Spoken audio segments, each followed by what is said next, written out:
AITA for ignoring my wife for throwing away my late wife videotapes. I, 42M, have spent the last 24 hours sitting in my office, staring at my computer screen, trying to recover what was lost. But no matter how many files I search through, no matter how deep I dig into my backups, I know the truth. It's gone. And I don't know how to forgive her for it. To explain why this hurts so much, I need to start from the beginning. I met Chloe in college. She was studying fashion design, I was studying engineering, and we were an unlikely match. But the moment I met her, I knew she was something special. She was the kind of person who lit up a room, who made people feel seen. Being around her was like standing in the sun. You couldn't help but be warmed by her presence. We got married young, and when she told me she was pregnant, I thought my life couldn't get any better. We were excited, terrified, but most of all, happy. To celebrate, we bought a video camera.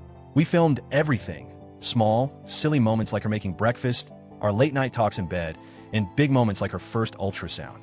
I would talk to our unborn daughter through the camera, telling her how much we loved her, how we couldn't wait to meet her. We made a promise that we wouldn't show Eleanor these tapes until she turned 18. We wanted it to be something special, something that could give her a glimpse into the love that created her. But then, Chloe died. She was coming home from visiting her mother when a drunk driver ran a red light. I got the call at 10:43 p.m. I remember the exact time because my world shattered in that moment. For the next 2 years, I was lost. I was a 26-year-old widower with a 2-year-old daughter who would never know her mother.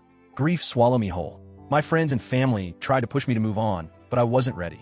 I still slept on my side of the bed, left her clothes hanging in the closet, and kept her number saved in my phone as if one day she'd call. But I had to keep going for Eleanor.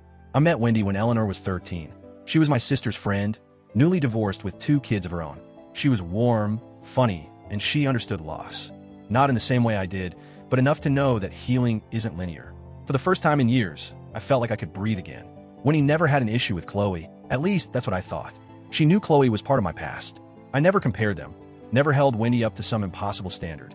But over the years, little comments slipped through. I'll never be as glamorous as Chloe was. I bet Chloe never snapped at you like I do. You still love her, don't you? I always reassured her, told her that I loved her, that Chloe was my past, and she was my present.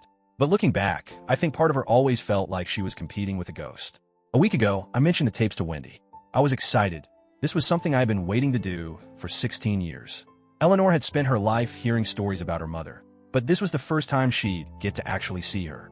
At first, Wendy smiled. Then, as I kept talking, her expression changed. She looked tense, uncomfortable. "You still have those?" she asked. "Of course," I said. "They're for Eleanor." She pressed her lips together. "That's sweet, but don't you think it's time to move on?" I frowned. "What do you mean?" She sighed and rubbed her arms, avoiding my eyes. "I don't know. It just feels like you're holding on to the past too much. It's been, 16 years? You have a family now. You have me. Maybe it's time to let go." I stared at her, stunned. "Wendy, this isn't about me. It's for Eleanor. She never got to know her mother." She forced a smile. "You're right. I'm just being silly. I thought that was the end of it. Yesterday, I went to retrieve the tapes. I wanted to put them in a nicer box, something special. I searched the closet where I had kept them for years, but the box was gone.